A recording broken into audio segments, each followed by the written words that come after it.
Televiziyo arabandanya kuvuka mu gihugu c'u Burundi. Televiziyo Tanganyika n'iyindi televiziyo nshasha iheruka kwemererwa n'urwego CNC. John Paul Habonimana, umuyobozi wa Televiziyo Tanganyika, arashikiriza rero ibishasha bije gukorwa n'iyo Televiziyo Tanganyika, aravuga mbere n'akabirya kayo. Hari mu gihe rero bariko bugurura Televiziyo Tanganyika ku mugaragaro. Reka rero tumwumvirize. Egome ni televiziyo na cyane cyane novuga yuko ije izanye uturusho tutari duke, ije gushigikira ibisata bitandukanye mu gihugu cy'u Burundi, aho novuga uburimyi, ubworozi, ibidukikije, amagara y'abantu, eka no guhuza abantu, ivyo bita reconciliation. Ni televiziyo ije yarize bimwe biboneka intambwe y'ayandi mateleviziyo hano mu Burundi, no kuvuga ko tuje tuzanye ikintu gishasha kugira ngo abarundi bashobore gufashwa. Hari usanga bafise ibikorwa bakora mu rwego usanga ibyo bikorwa ntibizwi, tuje gufasha rero no kumenyekanisha ibyo bikorwa abantu basanzwe bakora, tuje gufasha kumenyekanisha uburimyi n'ubuhinga, aho novuga yuko tuzogerageza kurondera abahinga batandukanye mu bisata vyose kugira ngo bashobore kugira intererano baterereye kugira ngo igihugu cacu kibandanye gitera imbere. Hanyuma televiziyo Tanganyika abenshi murayibona ku buhinga bwa none, ico bita internet, ariko rero vuba cyane mugiye gutangura kuyibona ku murongo kuri satellite, ku murongo wa satellite, aho rero nobabwira yuko tuzoboneka mu karere kose, mu burere bwose, no kuvuga ku isi nzima bazoshaka kudukurikirana baciye kuri ku mashene asanzwe afasha kugira ngo amateleviziyo aboneke ahariho hose. Televiziyo Tanganyika navuze yuko yaragize ivyigwa bihagije kubijanye n'akanovera gashikirizwa haba ku maradiyo, ku mateleviziyo, mu biganiro bitandukanye. Rero tumaze kugira ivyo vyigwa, natwe twarabonye ikindi kintu gishasha tuzanye. Ikintu gishasha tuzanye ntabwo ari izina ry'ikintu, ariko mbega bikorwa gute, bigiye gukorwa gute, ni gute umuhinga ashobora gushika mu karere ko bariko bararimamwo agashobora kuzana impinduka, ni gute environnement cyangwa ibidukikije bishobora gutunganywa kugira ngo bishobore kugenda neza. Rero tuzanye inyigisho mu bintu byose kugira ngo abarundi n'abarundikazi ivyo bakora byose biheze bibaviremwo umwimbu ushimishije. Televiziyo nivyo isanzwe televiziyo zikusaba uburyo bwinshi, ariko imbere yuko televiziyo Tanganyika itangura, hari ishyirahamwe bita USD Media Technologies ryatanguye gukora, rikorera no mu Burundi, risanzwe rikora ibijanye no kuhayanisha ibidandazwa, kumenyekanisha amashirahamwe, gufasha abantu ingene bogira ico bita marketing canke mu kurondera amasoko. Rero twiteguye turi umugwi munini, tuzanye rero ako kabijya. Rero turavuga yuko n'uwifuza kuduterera ntacyo bitwaye, turamuhaye ikaze azoze kugira ngo adushigikire, aduterure ukuboko aho tugeze. Mwarabonye amakete twagiye turabarungikira, nta numwe twasabye sponsor. Rero nico gituma twavuga tuti uwushoboye kudusanga aho tugeze akadushigikira, nayo bari intambwe ishimishije. Kubijanye nuko televiziyo yiteguye guhemba abakozi neza no gukoresha abakozi babizi, umuyobozi wayo avuga ko hatabwoba kuri ico kibazo kuko ngo baramaze kugitorera inyishu. Dusanzwe mwishirahamwe USD Media Technologies, ari ishirahamwe ry'abamenyesha makuru.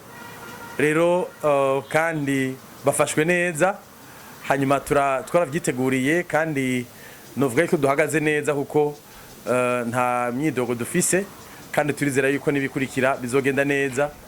Nico gituma mwatubonye tutijiriwe kandi ata mpungenge nimwe dufise. Turaje rero mutwakire, turaje kugira ngo dushikirize ivyiyumviro vy'abene gihugu ndetse umwenegihugu ashobore gutera imbere biciye kuri televiziyo Tanganyika.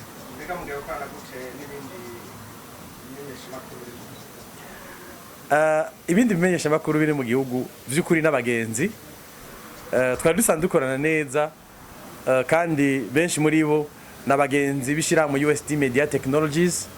Twari dusanzwe rero turi kumwe turi abagenzi, novuga yuko rero ubucuti ahubwo bugiye kongerekana gusumba, kuko ubu tugiye kuza turahurira mu bikorwa bimwe, tugerageza gutanga insobanuro kumwe.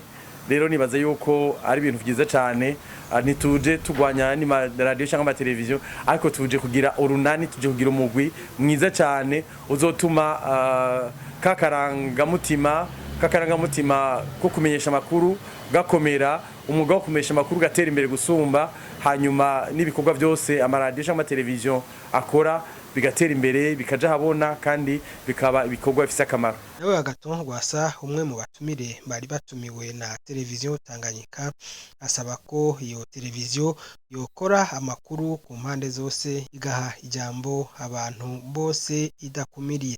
Reka nawe nyene tumwumvirize. Muri demokrasi ibimenyesha amakuru iyo bibaye byinshi biha akaryo abashaka gushikiriza ivyiyumviro batandukanye. Ikigira kabiri ni gukenguruka imigambi numvise ikimenyesha amakuru gifise. Numvisemo umwitwarariko udasanzwe ubuzima bw'igihugu cacu, haba mu rwego rw'iby'ubutunzi, iby'ibidukikije, urwaruka, abana. Rero ni ukubatera intege, hanyuma ndavuga nti n'abandi barundi bakeneye guterera mu iterambere ry'igihugu nabo nyene nibaze.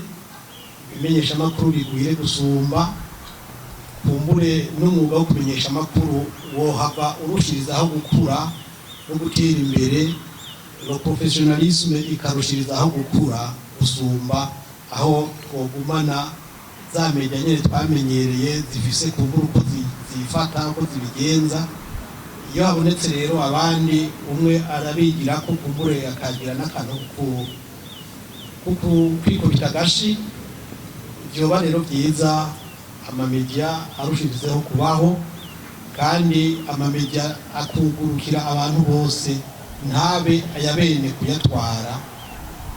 Ibyo tunezera Tanganyika television ibaye ya John Paul hariya, twoshima yuko ibi y'abarundi bose, uko babivuze, abakeneye kurushikiriza ibyiyumviro, abakeneye kugira ibyo baterereye mu bisata bitandukanye by'ubuzima bw'igihugu bakagira uruhara. Ikindi nashimye nuko numvise yuko mwitayo cyane uburimyi, kuko uburimyi ni nka abazungu bavuga ngo colonne vertebrale, uruti rw'umugongo rw'ubutunzi, niko nobivuga. Ku gihugu nk'Uburundi dufise abarundi barima batuzwe n'uburimyi barenga 80%.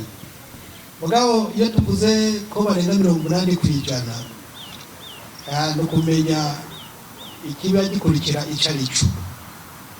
Niba bashaka guteza imbere uburimyi, ubwa mbere na mbere nuko amafaranga leta igenera icyo gisata yongerekana usumba, kuko tukirimisha yasuka amatongo agitunganizwa uko atunganijwe bizoguma bitugora, kuko abantu tuguma tugwira, isi yoyo ntiyaguka, ahubwo igira gute iragabanuka. N'imvura nayo iradutwara buke buke ijana. Iyi mvura ntituramenya kuyibungabunga ngo amazi y'imvura tuyakoreshe adukenure. Ajya kubaho rero iyi televiziyo yanyu twizeye ko muzoduha inyishu ku bibazo nka bene ibyo, mutwigisha ingene aya mazi y'imvura ataturengana agenda, kuko ntibyumvikana mu gihugu imvura igwa amezi hafi 6 mu mwaka, hafi 9, hashobora kuba inzara, hashobora kuba amapfa, ngo n'uruzuba rwateye, kandi imvura dushobora kubika amazi yayo tukayikenuza igihe cyose dushaka. Turabatumye rero mudufashe bwa buhinga mwavuga, murondera abahinga baze babivuge ku mateleviziyo no mu radio abantu bavyumve bamenye ingene baziganya ari amazi ko guca imikobeko byonyine ntibihagije. Sinorandira rero ahanini ni ukubashimira no kubatera intege mukore ibirama mushira imbere nk'umuzinga itangazamakuru ryaguke ritera imbere n'iterambere rizoza rigenda rikurikira. Murakoze cyane, Imana ibahezagire.